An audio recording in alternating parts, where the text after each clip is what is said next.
Gerry, DEMO25 here in Canada. I know it's a shift from Silicon Valley, but what a productive workshop this has been.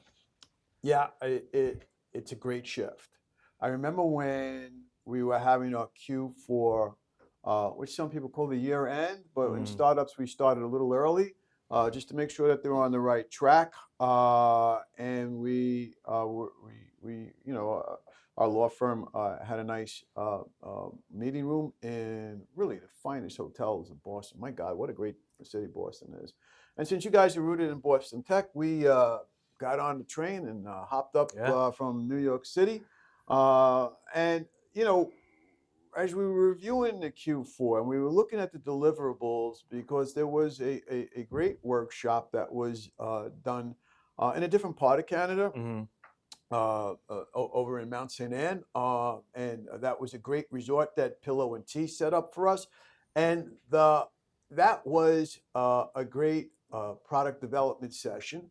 The RFP, which one of the most popular, I've never seen such a product take off the way the RFP has, which you guys developed. And if you are looking to get your products, your services out in front of the public, the consumer base, an identifiable consumer base, let the Thinklyn come in and develop that RFP for you. Let them come in there and you'll see how that's an immediate contact to the consumer base. And what did he's drawing between 50, 60, 70,000 a week, of viewers. That's a great shout out to that product though, because unlike, these of course, these incredible podcasts and sit downs that we do here, there's a lot of production value and it takes some time to produce and all that. The great thing about the RFP is that, like you said, direct to the consumer, it's authentic, it's not heavily edited, we get it up there right away. So for people that have been following MGSN, you've probably seen a lot of these RFPs. We filmed some yesterday, they're already out there. Really incredible stuff. But I just would like to say, before we move on, shout out to Pillow and Tea for doing the logistics here, and also Madhu Sante, who's hosting us during this session, a part of the workshop. They've been great, and I think I can speak a little bit to a lot of our companies and a lot of the startups that we've worked with in this workshop, that this was a great pivot. This was a great workshop. A lot of our startup, our founders, our entrepreneurs, our solopreneurs, they were looking to go to Silicon Valley, but they understood, hey, this business development pipeline, this business development process takes some time and patience, and you don't want to get too far ahead of yourself, because one step forward could be two steps backwards if that step is not ready, if you're not ready to take that step yet. So I think for us, this workshop was a great time to evaluate everything where we are. And actually, I feel like we came out being like, you know what? We actually are doing better than I think we set out and thought we were going into this workshop. I think we're in a lot better place now after evaluating everything, and it's exciting future ahead, especially looking towards the last quarter and towards 2026. Yeah, it's workshops are fantastic. They're so important for entrepreneurs, and even if you're a solo entrepreneur, right? You're a solopreneur. Let's just say you're in a great turnaround city, a great city to start over again in your life. Is Cincinnati, and Cincinnati has this growing ecosystem, startup ecosystem, and a lot of times people will start out in the consulting business, and they have a skill set. I know we're working with one client that's down in New York City, and this client is an expert on a particular medical condition that strikes children at birth, and they really need a lot of help in identifying it. And they need it is not a fatal, thankfully, disease, but it creates all sorts of social issues for the child as the child progresses through toddler, through a young child, through teens and preteens and what have you.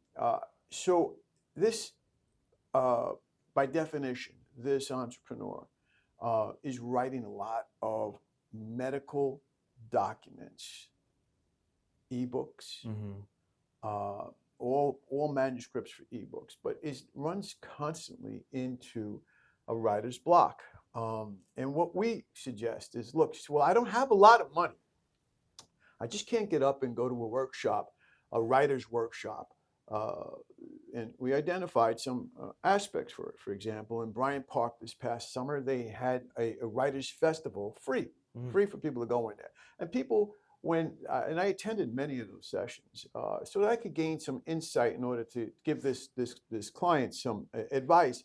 I said, you need workshops which were conducted in Bryant Park. Some of them were impromptu, based on the interactions between the author and some budding writers. That and what is key is that, of course, we went into the analysis in the Boston Hotel, looking at, okay, where is the path for profit, since we're investing into these incubating companies. And Mm. then when you say, okay, you know what, we understand when you're dealing with some of the skilled products that you develop, you're going to need to reevaluate some of the deliverables which we had planned to present in Silicon Valley. And then the other issue that sort of comes into play is how, if those deliverables are not ready for prime time, or some of the, when you have, because you had at the June workshop, you had product counsel, you had product managers and product developers all under one roof. And one of the things that's a very good thing to do, because you're able to sort of focus in it, and those deliverables become they become very, very clear as to what you have to do. Now, the question really comes down to is, we didn't have an issue with the deliverables, but what we did have an issue with, these products are so good, and the success of the RFP, which was developed at that Mhm. workshop, shouldn't we build on this so we can go into an investment circles in a position of strength? And I think that's what dictated this workshop. It's not like we Yeah. packed up our bags and say, hey, look, guys, I don't know which one of you are going to do it, but one of you guys are going to be shut down. We're not going to do this. We're very committed to these startups. And we said, okay, let's get a workshop going, and let's get out of the day in and day out grind, even though you got a beautiful campus there that you've built very, very successfully, and also very, very with a real sense of cost effectiveness. There's no cash burn with these companies. I think that's the key, Jerry, is when we talk about product development, there's a fine line between doing your due diligence, your research, assessment, getting critique internally, figuring all the, as you develop your product, you're trying to, create a good product, but there does come a time where you have to go to market, right? So there's a fine line between, okay, we really gotta develop this thing, but then there also is when you wait too long. This is a cliche now in tech, but it's like if you aren't embarrassed by your first product launch, you've waited too long. And I think the RFP is a great example of that. It's not this fine-tuned thing. You got to get it out into the marketplace. That's why we kind of got to lean into that content, that cringe content, get it out there and kind of see what hits, what doesn't. And I think with product development, there does come a time where you just got to get it out there, see how it works, whether it's a service line, whether it's a physical product, whether it's a tech product, whether it's a digital product. You know, don't wait too long to kind of test the marketplace. And I think part of this workshop is, there's a lot of theories out there as far as when you're going into investors. A lot of people say, hey, just go in there with a concept. Don't go in there with a product yet. Don't go in there with sales yet. But then I think, our mantra and our thinking is more of the lines of, I think you come from a place of strength if you actually show sales, if you actually Absolutely. gone to the marketplace, proven that there's value there, that the market realizes that value as well. I think that's what, again, to talk about the pivot here in the workshop, we've been able to develop that further and actually take action too, because it's a fine line between, again, internally debating and developing product, but then actually getting it out into the physical world and into the marketplace. And I think that's what we're also trying to show here, whether it was the RFP or these podcasts, and the content and that we're putting out there, is that with product development, um, it's to a goal, and that goal is going to market. And then you gotta, you don't have to have that perfect product, because again, the market's gonna help dictate where you go next. And you need that feedback. It's so valuable. You can do as much research as possible, but at the end of the day, the market's truly going to tell you exactly where you are and what you need to do different to go forward. Well, let's give our friends who watch these podcasts that they watch these podcasts to learn what to do and how to go through a process. Hmm. So it was about 3 years ago when you approached me with the BCFF.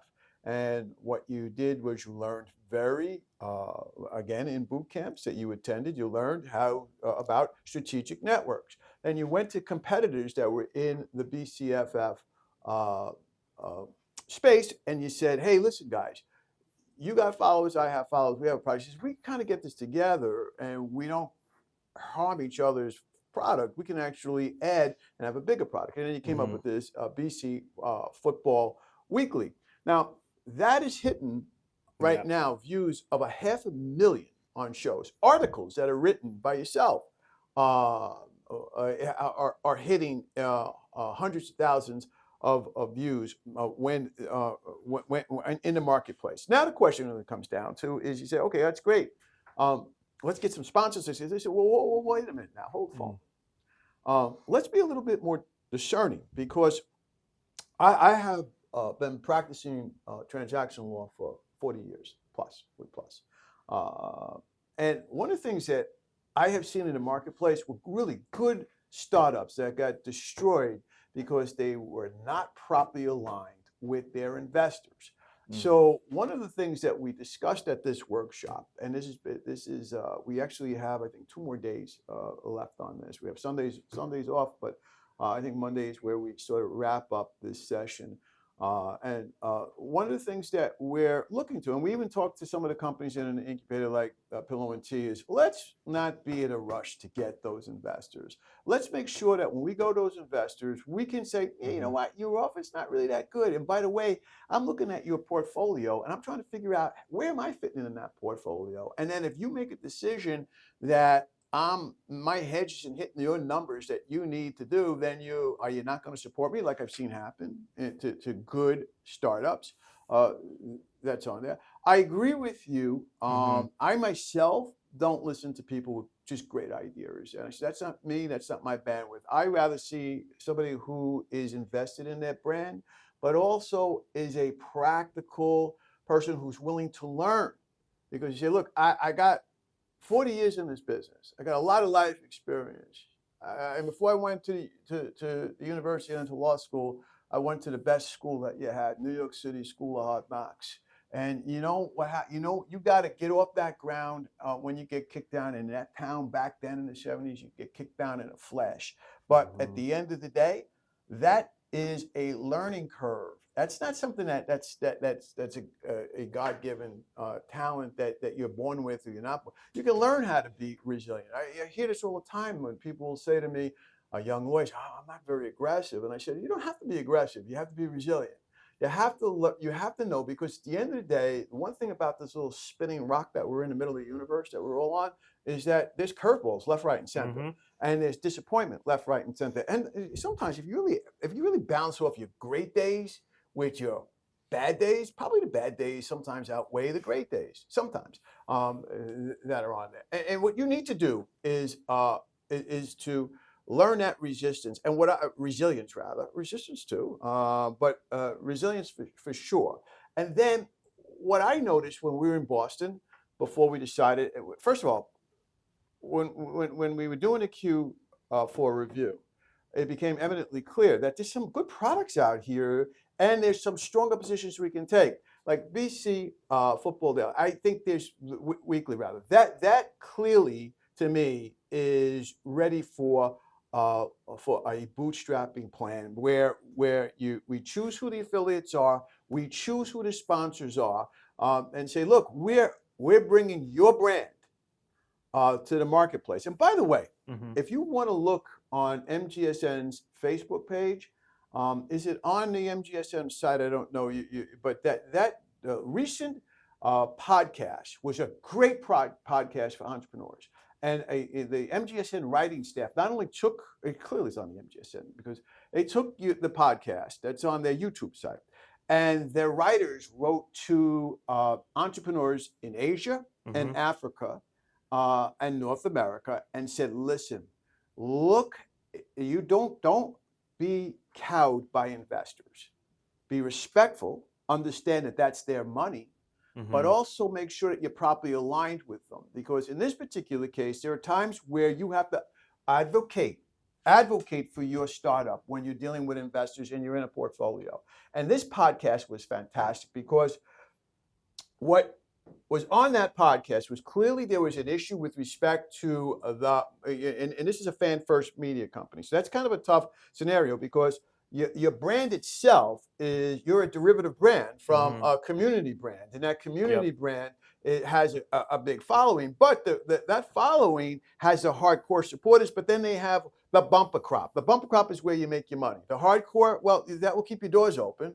But and that will get you peanut butter and jelly sandwich for dinner. But if you want to have that steak or a top flight vegan, whatever it might be, you want to make sure that you're in the bumper crop. And you get into the bumper crop when a community brand is doing well and it gets that sort of, not the hardcore fan base, but the fans that are looking to ride the road of success. And you pointed this out very clearly in that podcast. And I'm not going to give away the store, but since you guys did the research, you guys confronted the community brand's main sponsor saying you're not supporting the brand. And as such, us in the fan first sector that live off the bumper crop are having our brand harmed. So we need you to re-engage your commitment to the community brand.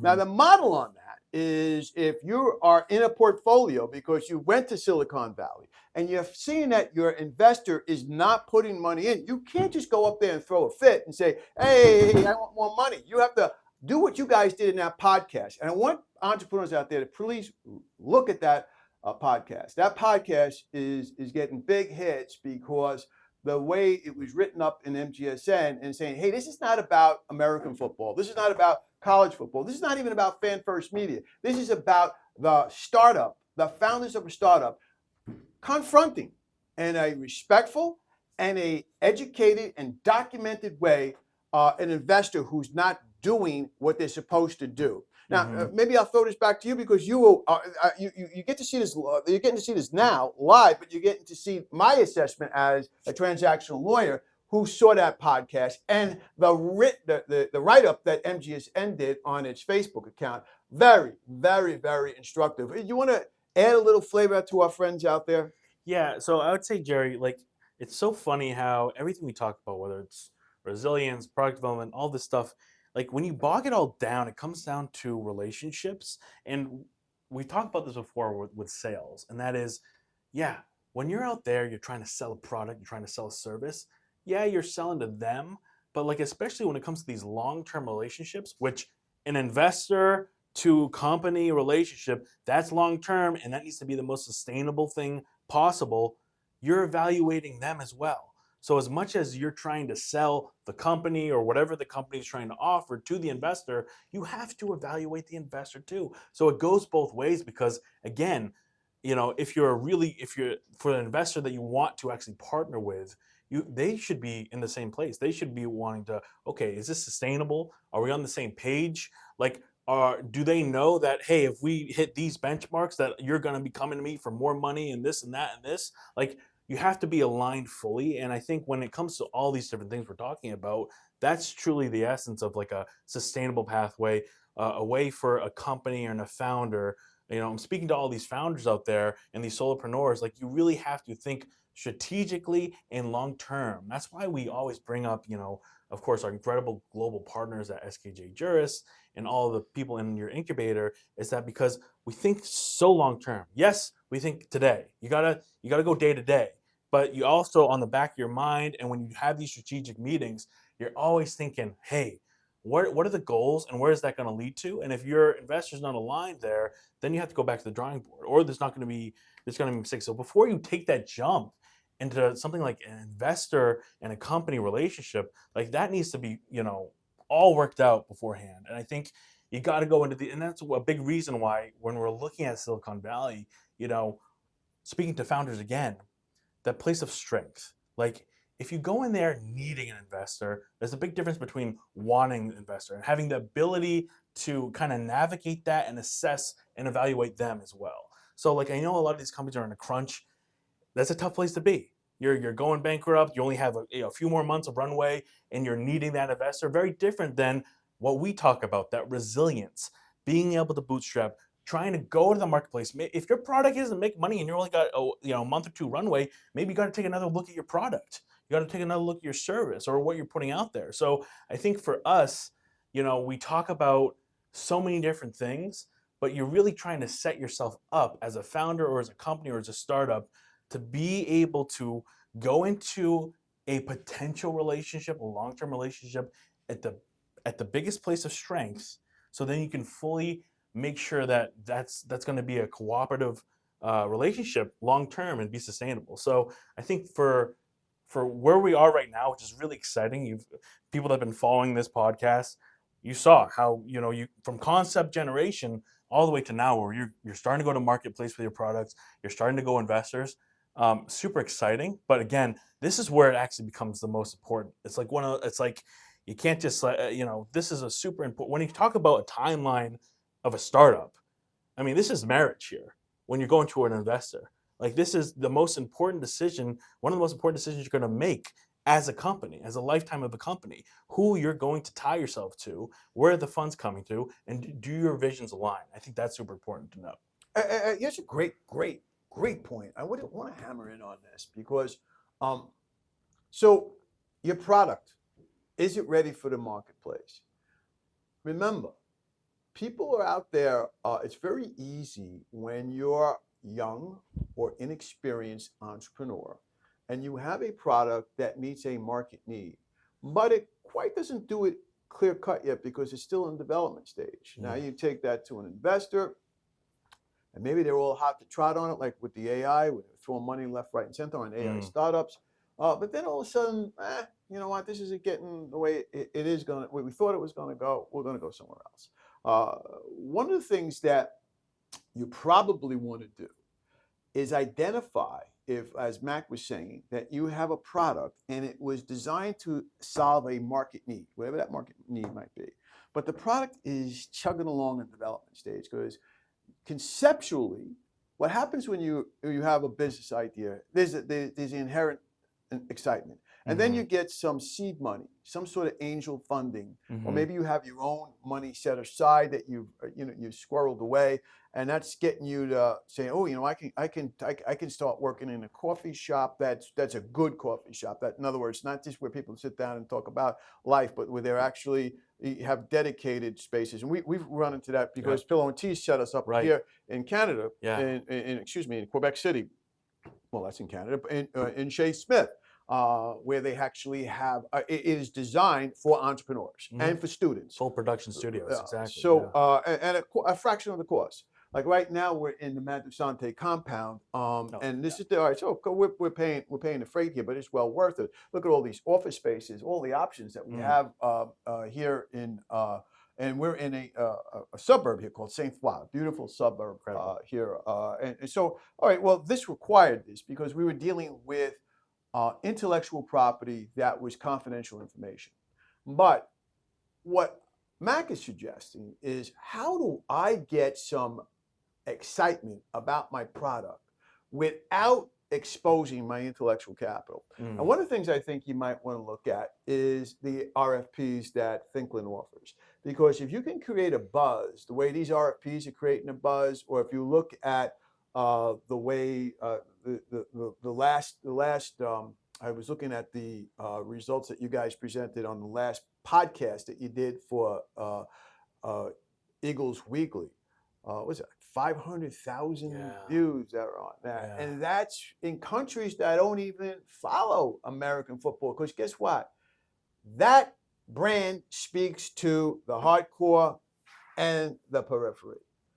But there's a second, because this podcast is done so well, and it's by entrepreneurs. There's lessons to be learned, which once it cuts into a media company like MGSN, that's all spelled out right there, free in charge for you guys. So what you want to look at is, hey, I don't have a lot of money here, but I'm running out of space here. What do you mean? But how can I bootstrap this, and how do I get some excitement around the concept, because you see, you have your concept generation, then you need to do what's called the validation research. And that's where the giddiness kind of goes away.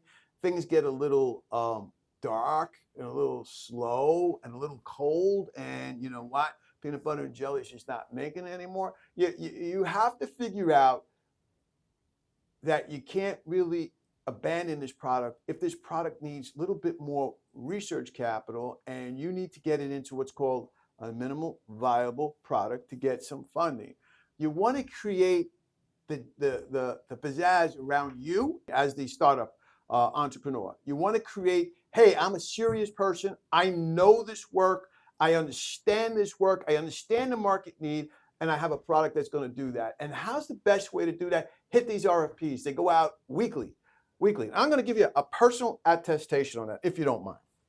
So at this stage of my life, you know, I've tried, I can't even tell you how many cases I've tried. I'm a litigator. I'm kind of a something that you're not going to see a lot going forward in law, because it's getting very specialized in law. I'm a litigator and a transaction attorney. Usually people choose one or the other. So I'm now talking about legacy. I am writing a book, and I said, well, I'm going to go to a manuscript. I'm going to take it to a traditional publisher, and they're going to kneecap me here or there or everywhere. Or they're not going to say, oh, or maybe they'll say, I don't want your thing, and I have to shop it around. I don't want to do that. So I said, you know what? I like the model, this product that you guys developed, the Thinklyn Publishing House. And by the way, you got now 4 authors like that. You open up the doors, and they got 4 authors there, attorneys, who have different stages of their life. You have a young lawyer who's one of the top global IP lawyers in AI, and he's saying, look, entrepreneurs, get my book, because I'm going to show you how to stay out of trouble. Then you have data. Data is king for companies, and data is so expensive. You got one of the top data engineers and data lawyers who's writing a book on how that data gets preserved, managed, scrubbed, and discharged for the asset that it is. And then, of course, look, what's really struggling right now is supply chains and the fast-moving consumer products. And you're going to have one of the best lawyers who I've worked with many years and over the years, Gerard McCabe, who is writing this book. And you could develop this concept called the Author's Corner, where we meet every Thursday. And we tear each other's apart that only lawyers can do. And we come up with ideas, and we challenge, and we ask some questions. We had a fantastic session this past Thursday. And in that session, everybody's putting on these chatbots to say, we don't need to have consumer watchdogs or consumer advocates who interface with the public. We got these chatbots. But the problem is, what if that chatbot is really being designed by somebody who's prompting, and there's a mistake made? Who bears the responsibility for that? What's the culpability if that chatbot doesn't do a good job? And that is what we discussed with the guy who was devising it for his client base in the FCMP, FMCP, and then market, and then the global IP attorney. Now, what is important is that at the end of every session, we do an RFP. We don't do an RFP, not for us. We do the RFP for the entrepreneurs out there to learn about the give and take on this. Now, if you are what Mac was saying, you got a product, and that product is you're worried about it, and you're getting ready to give up on it. Don't do that. Go out, and we'll show you, if you want, how I won't, but Mac's team will show you what to do with respect to a bootstrapping model. And then how do you create these weekly RFPs? Because these RFPs, they got great content writers. They've got people who know, and their presentation is clear as a bell, and they'll help you build out your social media profile so that you can present to an investor that this is a serious person. This is a person who went out and got a waiter's job or a waitress job, or they became working in a night shift in a hospital, whatever it took to put money in their pocket so they could pay the rent and also put some money on the table to get further into that validation research. And I strongly urge you, if you're in that position, to contact the people at Thinklyn. I personally am benefiting from it, so I'm disclosing this. First of all, I'm an investor into Thinklyn. I'm disclosing that. But I'm still in the mark here. I didn't walk away in Boston when I said Q4. I said, okay, and when it was presented to me that why don't we develop this workshop, then the first thing they did is that pillow and cheetah guide, everything. I mean, that logistics was put together like that. Incredible. Like that. And they had Matt DeSante put in there. So last Sunday we had these great health walks. We had what a healthy lunch I had this afternoon. Fantastic. Beautiful, delicious. We're in the Matt DeSante compound here, which is here in Saint Foy. And that was all set up. And so the cost for us, the investors, was de minimis. And we got so much work done, and we identified so much, and we even identified some of the issues that we want to take up legally that we've been putting on the back burner. So that's my pitch to you guys out there. I get nothing in return for this, to be honest with you. Like I say, I'm paying, but I'm telling you, if you don't create an image that you're a person who's going to appeal to me, an investor, who's going to say, I'm putting in the hours. I'm working around the clock. What are you doing? Well, I don't want to take a dead-end job. There's no such a thing as a dead-end job. There's such a thing called a dead-end attitude that's on there. But that is what I would strongly urge. This is a product that has really hit the public well, the consuming public well in the entrepreneurial space. Mac, is anything I left out on that? I mean, I'll just reiterate what you're saying, Jerry. This new product, this new service, digital publishing, I really would call it. I mean, this came from a market stress point. I mean, so Thinklyn, we're a marketing firm. We saw the market stress point saying, wait, what does everyone need from their marketing firm? Publishing, whether that's social media, whether that's YouTube, whether that's TikTok, whether that's online books, ebooks, all that stuff really turned, when we say digital marketing, we're really digital publisher. I mean, that's ultimately what Thinklyn's become.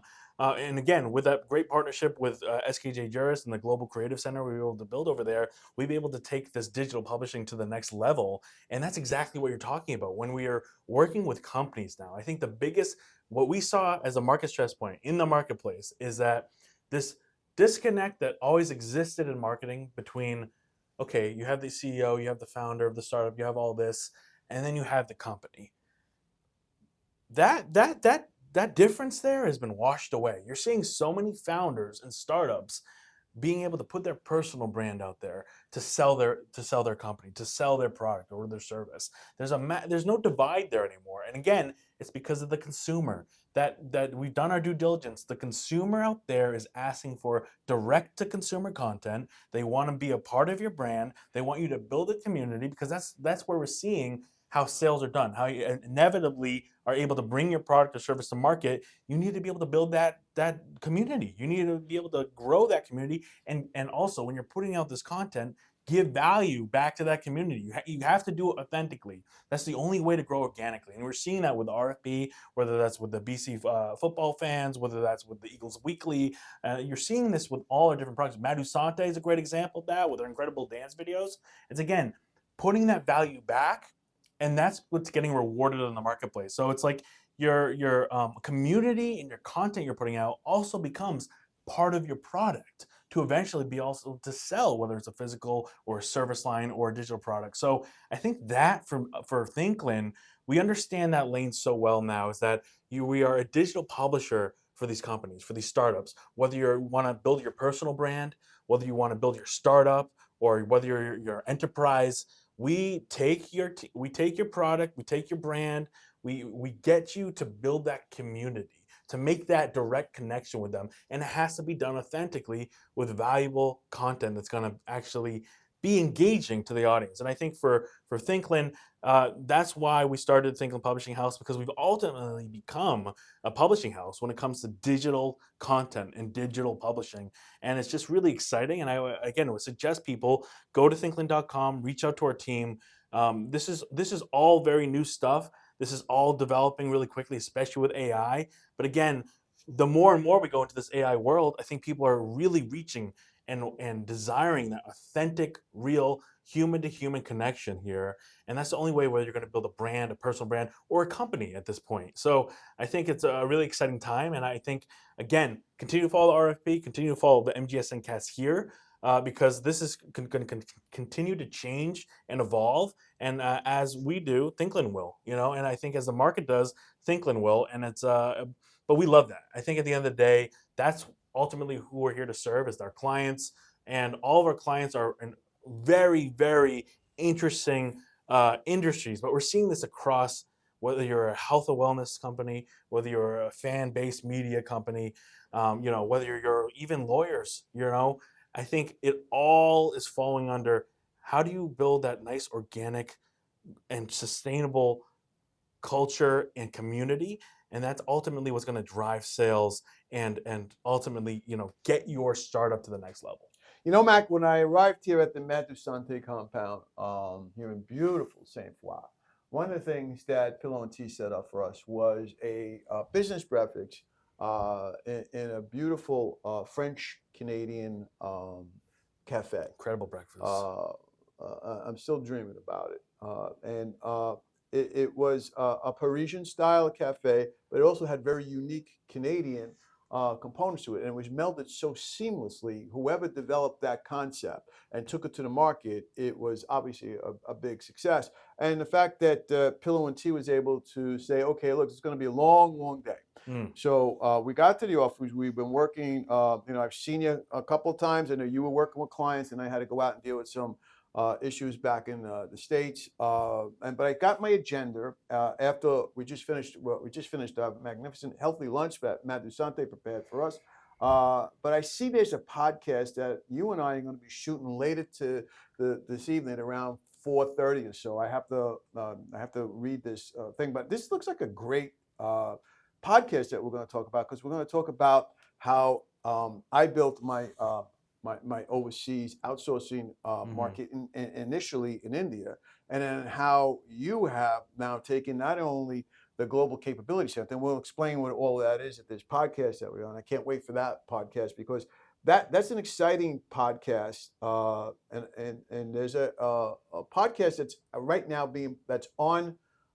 It's an RFP actually that is on the website and also the social media pages of MGSN, that deals with what happens when things go south, and they go south, and you've developed a strong strategic partnership. And we're going to talk about that, because it's well worth repeating that, because this was a very tough week in my law practice, and if I didn't have the bailout that I had, and I didn't have the skilled professionals that we've trained and interface with and become very strong business partners. And we're going to talk about the GCC. We're going to talk about AI. This is a real hot topic. And we're going to talk about the human control versus, which is going to be a legal standard.